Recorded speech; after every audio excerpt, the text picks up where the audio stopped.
And you know what time it is now? It's championship time. Oh my goodness. Three of them. Oh, as if we got three of them, man. Are you kidding? And as if the first one is Petr Yan and Aljamain.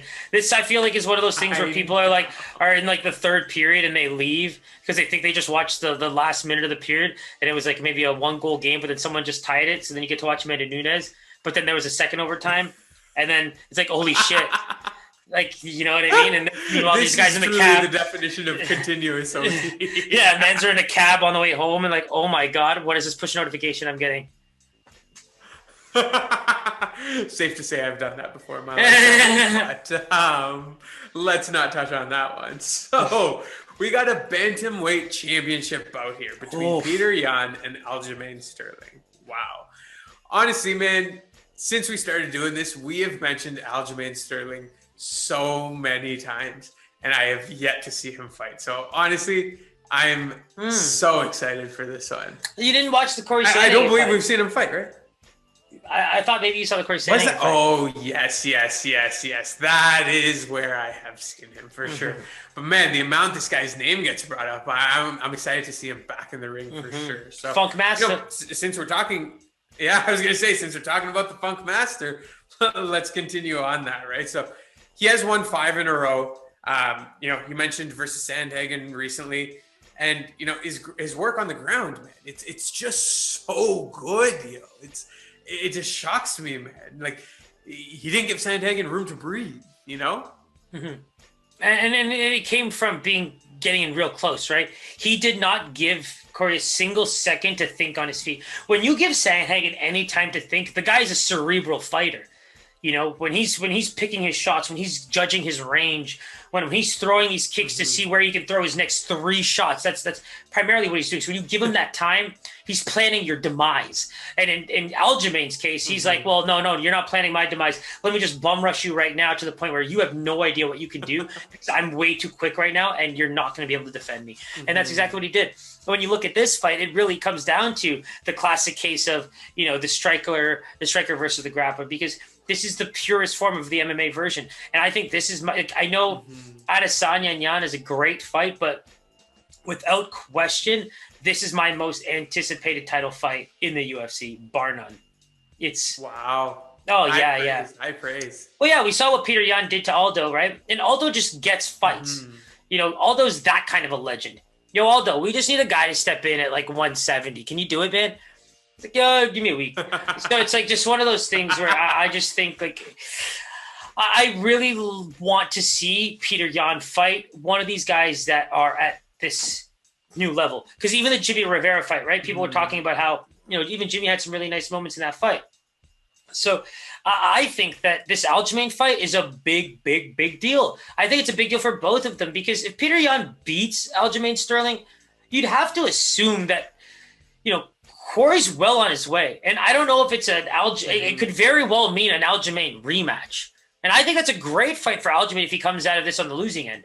But at the same time, think about it this way. He beats Petr Yan and, Cory's one of the best bantamweights on the planet right now. And he's proving it other than that fight against Aljamain. So again, could we be seeing one of these little revolving doors happen when the guys are just this good, I think Cody Garbrandt is trying to have a equal say in all of this, but he seems to be willing to flirt between the 125s and 135s just to see where he can maybe get his bread. You know what I mean? I think there's some hungry-ass mofos at 135, and it's one of those divisions where you just can't willy-nilly kind of find your way there. Are you familiar with The Office? Of course. Yeah, so do you remember the scene when Dwight is they're on some kind of vacation or a getaway, and there's a meme where Dwight is talking to someone, and Angela just comes up behind him. He gets scared, and he gets all. Yeah. So the meme says the entire UFC bantamweight division is Dwight, and Angela is TJ Dillashaw. Wow. It's really good. And so with that, good. Yeah, so with that, like TJ Dillashaw is another guy, he's on the cusp of making his return. Like, keep an eye on this 135, 125. Like, I think the 125 has already found itself its own circus. Like, you don't need to mix and match right now. This is a very well-built circus for both weight classes. So, keep an eye on these two divisions because, my word, they're looking phenomenal. Oh, man. And this fight is going to dictate that division so intensely. Yeah, because Petr Yan is such a great boxer, right? The boxing that he brings to the table is where, because Aljamain is basically saying, yeah, I dare you, come, bring that boxing because I'm going to take you to the ground. And vice versa, Petr Yan is basically trying to fight like Khabib and say, I don't give a shit what you think you can do to me. I'm coming for that ass. Quoting the Black Beast there, eh? Clapping those cheeks, man. You know it, baby. Amazing. So, who do you see being the favorite in this championship bout? And it's funny, I think in these cases, like I actually, this might be the closest one where I want to do a pies pick'em, but I think I am going to have to go with Yan from a Vegas perspective. I think there's enough of an edge for Vegas to stick with Yan and say, give him the minus 135. Okay. I was, pretty much in this similar boat, so I'm just going to go with a pick'em here. I do think Aljamain is a very formidable opponent for Petr Yan, so I do think this one is going to be fairly close, which seems to be the theme of this card. But what was your guess? Minus 135 for Yan. Oh, where's my man? Are you kidding right now? Woo! Show. So minus 138 is the Jesus Christ! Pies. You're building a head here. I can't even tell you. But one thing I'm going to say is even when you're analyzing lines, you're almost representing kind of what we would think. Because you're just coming out every single time with a line that's basically within 30 basis points of a pick'em, unless it's like the caliber of Valentina Shevchenko fighting me. What do you think that line would be? Minus 10 million and counting.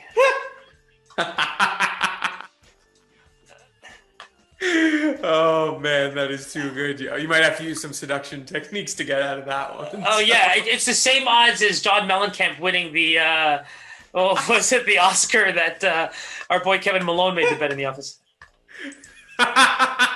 If John Mellencamp ever wins an Oscar, I'm going to be a very rich man.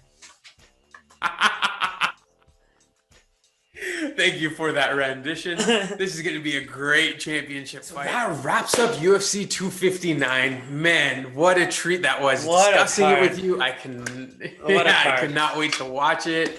It's going to be a beauty. Make sure you don't miss this one. If you haven't already done so, hit that subscribe button, hit that bell button. All our information is below. Always a pleasure, Siraj. This one was extra special, man. My man, it's one of the best cards we'll probably see this year, maybe for a very long time. So I'm glad all these guys can get on there. Let's just hope they stay healthy. All right. Take care, my brother. Peace.